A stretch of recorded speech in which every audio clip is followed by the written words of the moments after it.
always been interested in photography, and I always had when I had opportunities as a child, basically to use my dad's camera. I used that to make pictures of things, but then I was always interested in music, and whenever I could have an opportunity to shoot musicians somewhere, I would look for those sorts of opportunities. And actually, downtown here, a few blocks at Butler Square, is where Cities 97 used to have their studio, and they would have people come in and do on-air performances and interviews. And because it was sort of public, it was inside Butler Square, you could see the building, I would go there sometimes to take pictures of people through the glass, and I got to shoot some bands that way, and that was one of the ways I started, and that was just downtown here, just on this block. And you get such great shots. I mean, over the years, what have you learned about, how to approach going and shooting musicians? I don't know what I've learned, except I don't know if I can,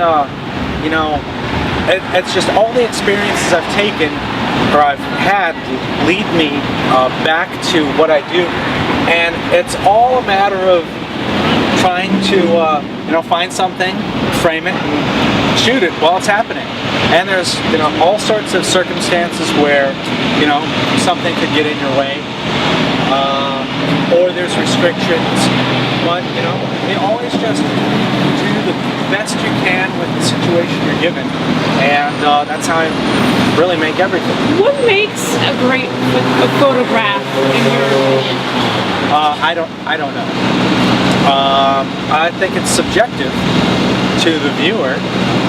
I mean, I hope some of these are great photographs, but I don't know if people like it. What have been some of your favorite experiences, shooting musicians? Well, one of my favorites was I got to go with the Jayhawks to the Ed Sullivan Theater in New York when they were on David Letterman, and so I got to be there where the Beatles played, and where David Letterman is, and so where New York is, and where the Jayhawks were, and on a TV show. It was like coming together of so many of my favorite things. So that's one of the cool examples. Very cool. I can think of. So what inspired you to be part of this Made Here project? I saw the open call for artists, and I signed up for it.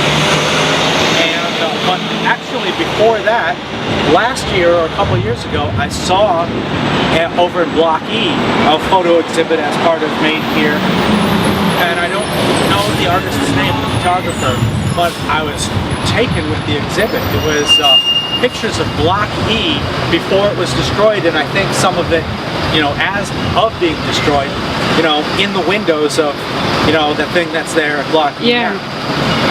And that's when I saw that it was downtown, and before that, I knew of Joan's work with artists in storefronts in the Whittier neighborhood, and from the first time I heard about that, I thought it was pretty cool. And I didn't even think that was something I could participate in at that time. But when I saw the call for artists for this thing, I jumped at it, because who doesn't want people to see your work? Right. And so luckily, I'm part of it. And so, people walking by here, what do you hope they get out of it? I hope they get to recall some concerts they've been to, and I hope some of these have memories for people who walk by and who bike by. This is a high-traveled area, and there's always people riding by and walking by. And as I was setting it up, I was talking to people, and they were telling me about, oh, I went to school with that guy, and I remember that, and what show was that? What was the question? You answered it. And what if, you must have so many to choose from. How did you go about selecting the ones that are in this room? It was actually pretty difficult. But what I wanted to do was have a big Minnesota presence, but not exclusively. That's why there are national, international artists like Aretha Franklin or Lee Scratch Perry or Joe Strummer. But then there's a lot of Minneapolis stuff like Soul Asylum and Spider John Carter and Bob Dylan and many others. Joe Tweedy, I saw down there. Yep, and Wilco from State Yeah. Theater. And what I wanted to do was sort of just have a variety of things, different genres and styles and artists who are popular over different years.